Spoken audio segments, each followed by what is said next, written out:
Dans les profondeurs scintillantes d'un centre commercial parisien, où les vitrines rivalisent de splendeur et les néons transforment la banalité en spectacle, Étienne erre, le regard chargé de mépris. Les murmures de la foule, les éclats de rire et le cliquetis des sacs plastifiés le submergent, mais il n'y prête guère attention. À 27 ans, ce jeune homme au visage anguleux et aux yeux sombres semble porter le poids d'un désenchantement profond, une lassitude qu'il dissimule mal derrière une posture arrogante. Alors qu'il traverse l'allée principale, son regard s'attarde sur un homme à l'allure décontractée. Vêtu simplement, il se déplace avec une aisance presque surnaturelle, contrastant avec l'agitation ambiante. Étienne plisse les yeux, incrédule. Ce visage, c'est très familier. Non, cela ne peut être lui. Pourtant, l'idée s'impose, Keanu Reeves, l'icône de son enfance, se tient là, à quelques mètres. Un frisson parcourt Étienne. L'acteur, figure d'un passé où tout semblait encore possible, représente une époque révolue, avant que le cynisme ne s'installe en lui. Il hésite, partagé entre l'envie de s'approcher et la peur de briser l'illusion. Mais Keanu, comme s'il avait perçu ce trouble, tourne la tête et leurs regards se croisent. Une étincelle passe, fugace mais indéniable. Le décor semble vaciller. Les lumières artificielles perdent de leur éclat, les bruits s'estompent. Étienne sent son cœur s'accélérer. Que fait cet homme ici, dans ce temple de la superficialité? Et pourquoi son regard, empreint d'une sérénité insondable, semble-t-il le sonder jusqu'à l'âme? Dans les méandres scintillants d'un centre commercial parisien, où le luxe ostentatoire se mêle à une certaine banalité, Étienne, un jeune homme de 27 ans, dérive sans but précis. Le décor est un labyrinthe de vitrines illuminées, de marbre poli et de mannequins figés dans une perfection artificielle. Étienne, autrefois étudiant en philosophie, a abandonné ses idéaux pour sombrer dans un cynisme amer. Il se complaît à juger les passants, les qualifiant intérieurement de « consommateurs aveugles », tout en ressentant un vide qu'il ne peut combler. Keanu Reeves, vêtu simplement mais arborant une présence magnétique, apparaît comme une anomalie dans ce microcosme de superficialité. Étienne, d'abord sceptique, est frappé par la simplicité de cet homme qu'il admirait enfant, lorsqu'il regardait en boucle les films qui nourrissaient ses rêves. Cette rencontre inattendue réveille en lui des souvenirs enfouis, une époque où il croyait encore en la bonté et la profondeur humaine. Lorsque Keanu commence à acheter compulsivement, l'atmosphère du centre commercial se transforme. Les regards se tournent vers lui, et le chaos s'installe dans l'esprit d'Étienne. Ce geste extravagant semble porter un message que le jeune homme peine à comprendre. Keanu, pourtant, reste serein, son sourire énigmatique déconcertant tous ceux qui l'observent. Entendant des sacs remplis de biens luxueux à Étienne, Keanu lui confie une mission simple mais puissante, partager. Ce moment agit comme un catalyseur pour le jeune homme. Les visages anonymes autour de lui prennent soudain une humanité qu'il avait oubliée. Étienne, d'abord hésitant, commence à distribuer les cadeaux, non sans une émotion grandissante. Le centre commercial, autrefois oppressant, devient un lieu de transformation intérieure. Étienne, confronté à sa propre hypocrisie, sent une fissure dans son armure de mépris. Ce jour marque pour lui un tournant, une ouverture vers une existence plus authentique et tournée vers les autres. Étienne, les bras chargés des sacs offerts par Keanu, traverse la foule, son cœur battant à un rythme qu'il ne reconnaît plus, comme si chaque pas effaçait un fragment de son cynisme. Il tend un paquet à une femme âgée, un autre à un jeune homme en fauteuil roulant, et à chaque sourire qu'il reçoit, il sent une chaleur nouvelle éclore en lui, une lumière timide mais persistante. Dans les méandres scintillants du centre commercial, Étienne, rongé par son cynisme, contemple les vitrines avec une indifférence teintée de mépris. Son objectif, bien qu'inavoué, semble être de trouver une échappatoire à son propre vide intérieur. Pourtant, chaque reflet dans le verre des boutiques lui renvoie une image qu'il refuse d'affronter. L'obstacle principal? Son propre désenchantement, une barrière invisible mais oppressante. Lorsque Keanu Reeves, figure inattendue, croise son chemin, une fissure apparaît dans l'armure d'Étienne. La présence de l'acteur, à la fois familière et incongrue, éveille en lui un mélange d'admiration refoulée et de confusion. Leur bref échange, aussi anodin qu'il semble, agit comme un catalyseur. Étienne, d'abord sceptique face aux actions extravagantes de Quinu, se retrouve confronté à une question qu'il n'ose formuler, et si sa vision du monde était erronée? Alors que Quinu achète frénétiquement des objets de luxe pour les redistribuer, une tension naît en Étienne. Il oscille entre son cynisme habituel et une curiosité naissante. Pourquoi cet homme, symbole de réussite, agit-il ainsi? Peu à peu, Étienne commence à percevoir une profondeur insoupçonnée dans ses gestes altruistes, une forme de rébellion contre le matérialisme qu'il méprisait lui-même. En acceptant les sacs tendus par Quinu, Étienne entrevoit une possibilité de rédemption. La dynamique entre les deux hommes, d'abord marquée par la distance, évolue subtilement. Quinu devient un modèle inattendu, un miroir inversé de ce qu'Étienne pourrait aspirer à être. Tandis qu'il distribue les cadeaux, un lien fragile se tisse entre eux, basé sur une compréhension tacite, le changement est possible, même dans un lieu aussi superficiel qu'un centre commercial. Dans l'effervescence familière du centre commercial, Étienne, plongé dans ses pensées cyniques, erre sans but. Mais soudain, un cri retentit, brisant l'ambiance feutrée des lieux. Une femme, visiblement paniquée, pointe du doigt une silhouette encapuchonnée qui s'échappe à travers la foule. Étienne, d'abord indifférent, capte un éclat métallique dans les mains du fuyard, un collier arraché à la bijouterie voisine. Avant qu'il ne puisse détourner le regard, Keanu Reeves, toujours là, s'élance à la poursuite de l'inconnu.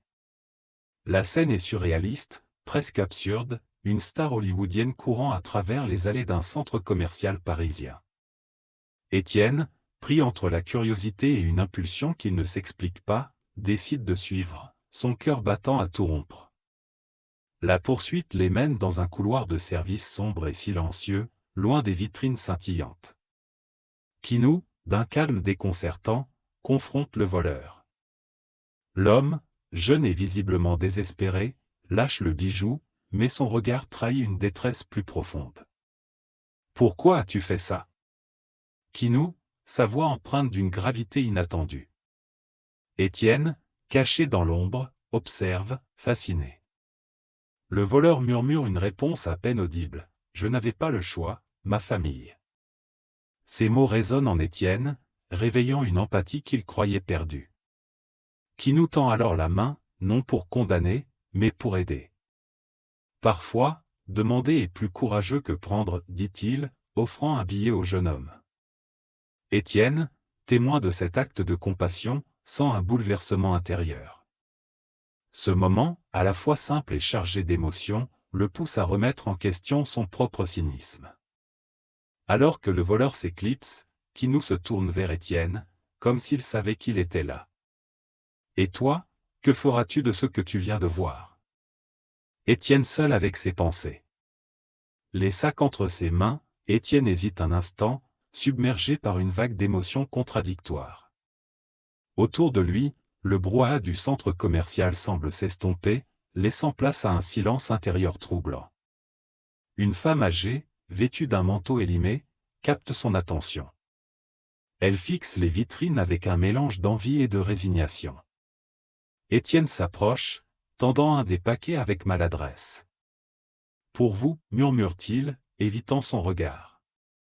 La surprise dans les yeux de la vieille dame, suivie d'un sourire sincère, le bouleverse. Non loin de là, une adolescente, casque sur les oreilles, griffonne frénétiquement dans un carnet. Étienne lui tend un autre sac, mais elle le dévisage, méfiante. « C'est une blague ?» Il secoue la tête, tentant un sourire. « Non, c'est... » Après un instant d'hésitation, elle accepte, son expression se détendant légèrement. Keanu, observant la scène à distance, semble satisfait. Mais une nouvelle figure surgit, un homme en costume, visiblement un responsable du centre, s'approche avec un air contrarié. « Monsieur Reeves, cette distribution perturbe nos clients et... » Kinou, imperturbable, répond calmement, peut-être que vos priorités devraient être réévaluées. Étienne, témoin de cet échange, ressent un mélange de fierté et de défi. Inspiré, il décide de poursuivre la distribution malgré les regards désapprobateurs de certains. Une petite fille, tenant la main de sa mère, s'approche timidement.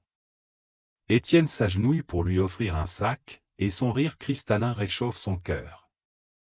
À mesure que les sacs se vident, quelque chose change en lui.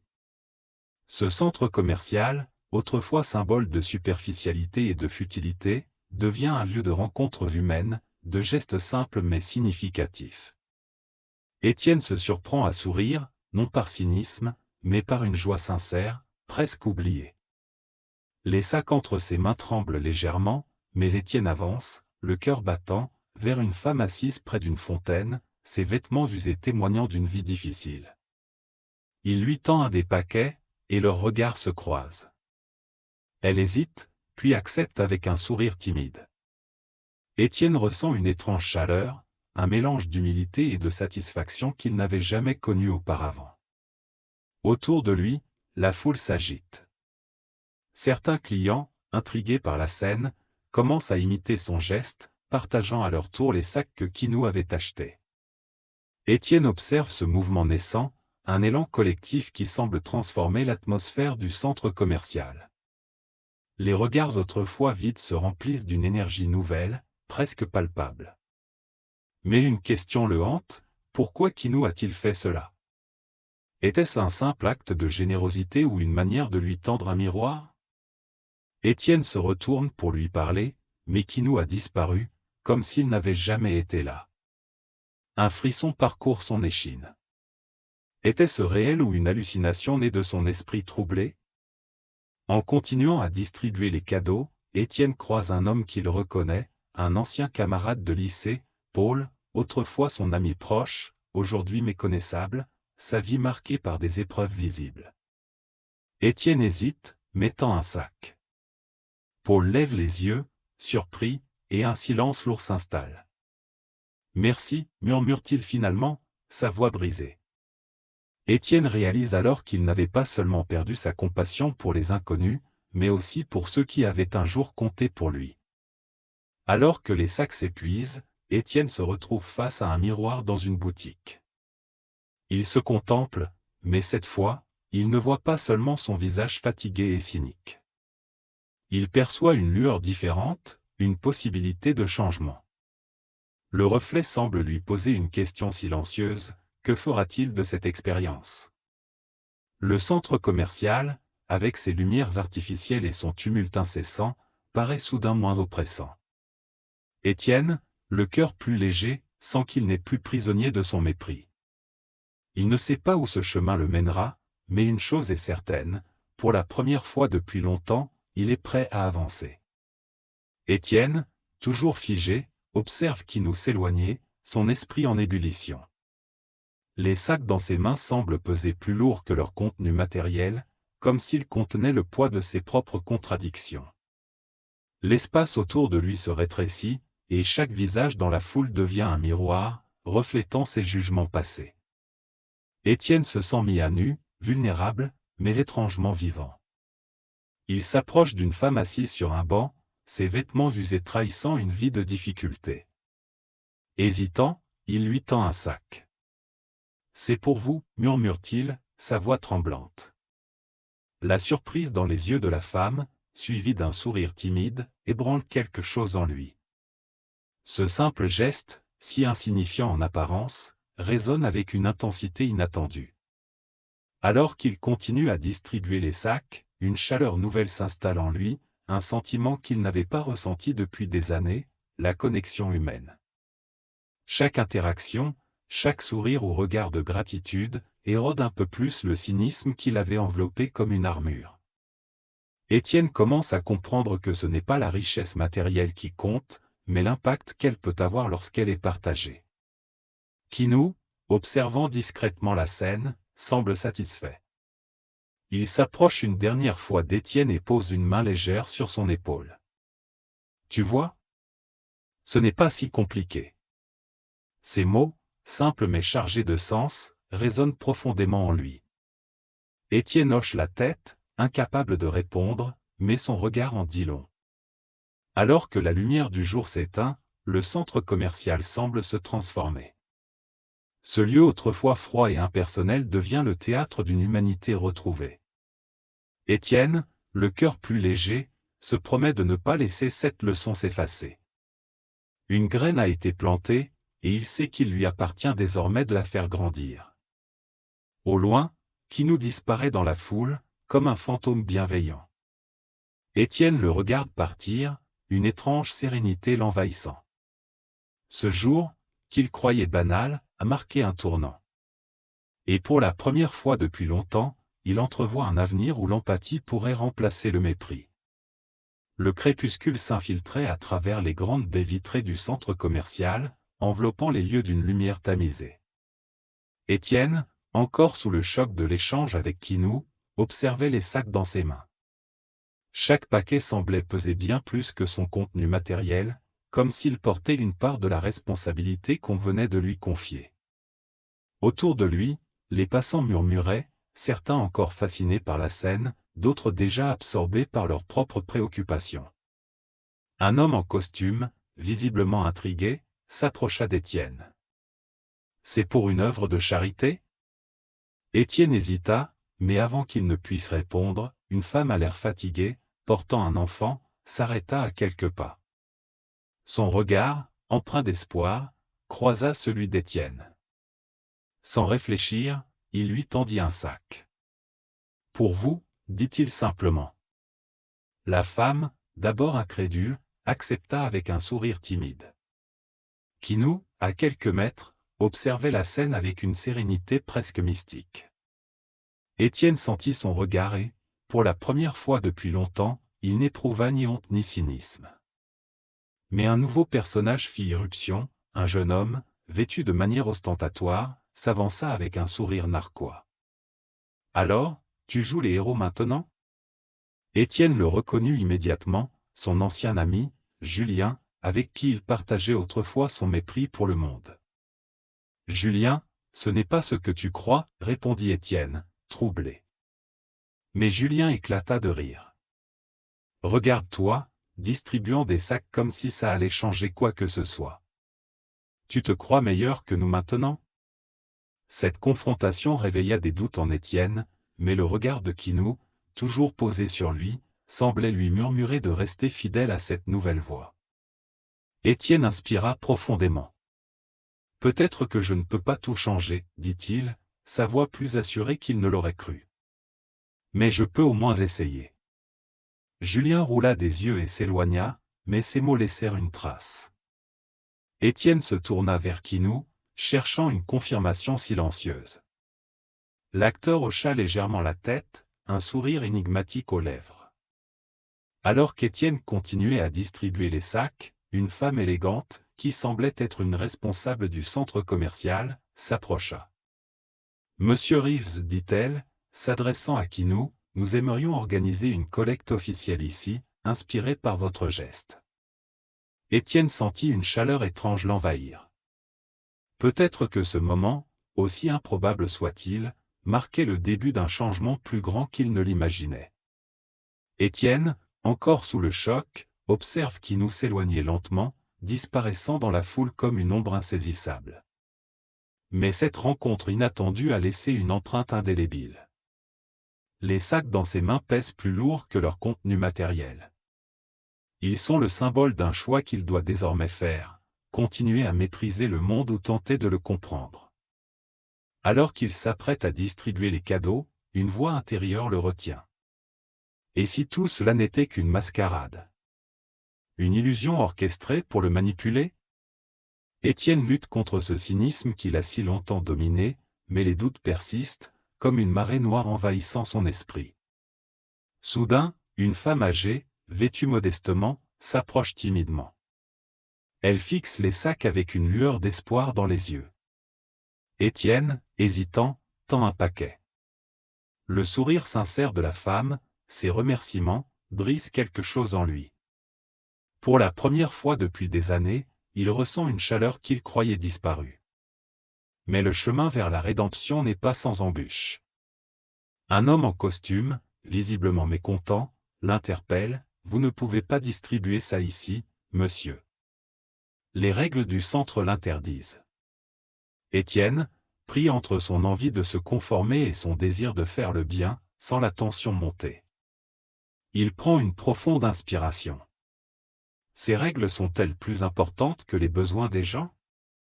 Le silence qui suit est lourd, mais dans les regards des passants, il devine un soutien implicite. Étienne continue, malgré les obstacles. Chaque sourire, chaque mot de gratitude qu'il reçoit, érode un peu plus son cynisme. Les lumières artificielles du centre commercial, autrefois symbole de superficialité, semblent désormais illuminer un chemin nouveau. Les sacs entre ses mains tremblantes, Étienne avance parmi la foule, désormais consciente de son regard. Les visages qu'il méprisait hier lui apparaissent sous un jour nouveau, des sourires timides, des regards surpris, parfois même des larmes de gratitude. Chaque paquet qu'il tend est accueilli avec une chaleur qui ébranle les murs de son cynisme. Étienne découvre une vérité qu'il avait ignorée, le partage n'est pas une faiblesse, mais une force. Kinou, observant à distance, esquisse un sourire discret avant de disparaître dans la foule. Étienne sent une étrange sérénité l'envahir. Ce n'est pas seulement un geste qu'il vient d'accomplir, mais une transformation. Pour la première fois depuis des années, il se sent connecté à quelque chose de plus grand que lui-même, à une humanité qu'il avait rejetée. Alors que le centre commercial retrouve son calme, Étienne sort dans l'air frais de la soirée parisienne. Les lumières artificielles laissent place à la douceur du crépuscule. Il inspire profondément, comme s'il respirait pour la première fois. Une décision germe en lui, il ne veut plus être spectateur de sa propre vie. Il veut agir, tendre la main, créer du sens. Vous aussi, ouvrez votre cœur. Regardez autour de vous, trouvez une manière de donner, d'aimer, de transformer. Car parfois, un simple geste peut tout changer. Étienne, chargé des sacs offerts par Kinou, s'avance parmi la foule, hésitant mais déterminé. Chaque objet qu'il tend à un inconnu semble alléger un poids qu'il portait sans le savoir. Les sourires qu'il reçoit en retour, les regards surpris ou émus, éveillent en lui une chaleur qu'il croyait éteinte. Pour la première fois depuis longtemps, il perçoit une humanité vibrante autour de lui, bien loin du mépris qu'il nourrissait. Kinou, observant à distance, esquisse un sourire discret avant de disparaître dans la foule, laissant Étienne seul face à cette transformation naissante. Étienne ne peut s'empêcher de se demander si cette rencontre était le fruit du hasard ou d'un dessein plus grand. Peu importe, réalise-t-il. Ce qui compte, c'est ce qu'il choisit d'en faire. Alors que la nuit tombe, Étienne quitte le centre commercial, les mains vides mais le cœur étrangement plein. Les lumières artificielles qui auparavant lui semblaient oppressantes brillent maintenant d'un éclat différent, presque apaisant. Il se promet de ne plus laisser son cynisme guider sa vie et de chercher des moyens, aussi modestes soient-ils, de contribuer à un monde plus humain. Et vous, qu'êtes-vous prêt à faire pour illuminer la vie des autres? Parfois, un simple geste suffit pour transformer une existence.